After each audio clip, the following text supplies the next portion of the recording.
Marami ang nagsasabi sa akin na sana daw ay magaling silang mag-drawing. Madalas din, kapag nagsasagawa ako ng workshop ay madalas itanong kung paano mag-i-improve sa pagdo-drawing. Ang madalas kong sagot ay simple. Mag-drawing ka.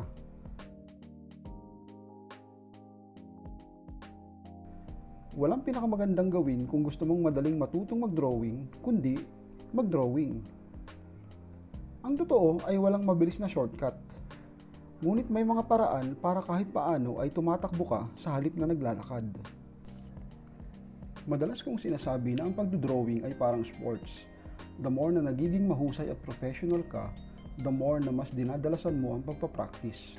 Halimbawa, kung basketball player ka o kaya boxer, kung ikaw si Manny Pacquiao, hindi pwede sa isang linggo na ang laban mo, ngayon ko palang magpapractice. Usually, ang mga professional boxer ay nagpa-practice araw-araw.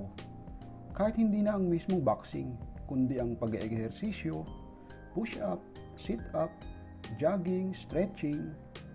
Ang mga ito ay hindi lang paghahanda sa laban, kundi ikinukondisyon mo ang katawan mo hanggang sa ito ay mahubog kung ano ang gusto mong marating. Sa mga gustong matutong mag-drawing at kung paano ito may improve, mayroon akong 8 paraan kung paano. Pero bago iyan, ay iniimbitahan ko kayo na mag-subscribe sa akin channel para sa mga susunod pang updates tungkol sa drawing. Mag-drawing ng kahit ano, paulit-ulit. Sabi ko nga, ang palagiang pagpapractice ay daan para makabisado mo ang isang bagay. Hindi pwedeng nagbasa ka ngayon ng isang art book na mahusay na artist ang author, tapos bukas ay magaling ka na. Walang ganun. The more you draw, the more na nagiging confident ka sa pagdodrawing. Tumingin sa mga drawings. Ugaliing tumingin sa drawing ng iba-ibang artist. Kahit ito ay line drawing o super detalye na rendering, marami kang mapupulot sa katitingin lang. Mapag-aaralan mo kung paano sila gumawa ng linya, ng mga hugis, kung paano nila ginamit ang shading at ang composition ng gawa nila. I-drawing ang drawing ng iba. Sa iba, sasabihin ayoko mangopya. Mas gusto ko kung gawin ang sarili kong style. Ang totoo, kapag baguhan ka, dapat kasama sa mga early studies mo ay ang pangungopya. Kopyahin mo ang drawing ni Da Vinci o Michelangelo at kahit ilan pa ang gusto mo. Kopyahin mo ng kopyahin ng mga masters, classic man yan o contemporary. Mag-drawing galing sa litrato. Sa ibang tao, mas madaling kumopya sa mga litrato dahil two-dimensional na ito. Madali nang makita ang mga hugis, ang shadings. Pwede ka mag-drawing ng mukha ng tao, o buong katawan, o kahit ng mga buildings. Marami ka makikita sa internet kung ano ang gusto mo. Basta ang importante, huwag na huwag mo itong babakatin o ititrace, kundi i-drawing mo talaga. Mag-drawing mula sa totoong buhay. Kapag baguhan ka, medyo complex pa sa'yo na mag-drawing ng mula sa totoong buhay. Halimbawa, kung may model na nakaupo sa harap mo, hindi mo alam kung paano mo sisimulan. Hindi gaya ng trato lang na madali mo nang makita kung anong kukopyahin mo. Pero ang live drawing, ang lawak-lawak ng maaari mo makita. Ikaw ang magde-decide kung paano mo ito itatranslate sa papel. Lalo na siguro kapag nag-outdoor drawing ka na, kung saan nakaupo ka sa gitna ng isang malawak na environment. Hindi mo alam kung ano ang uunahin mo. Pero magandang practice ito sa decision making kasi ikaw ang magdidikta kung ano ang isasama mo o hindi isasama sa drawing.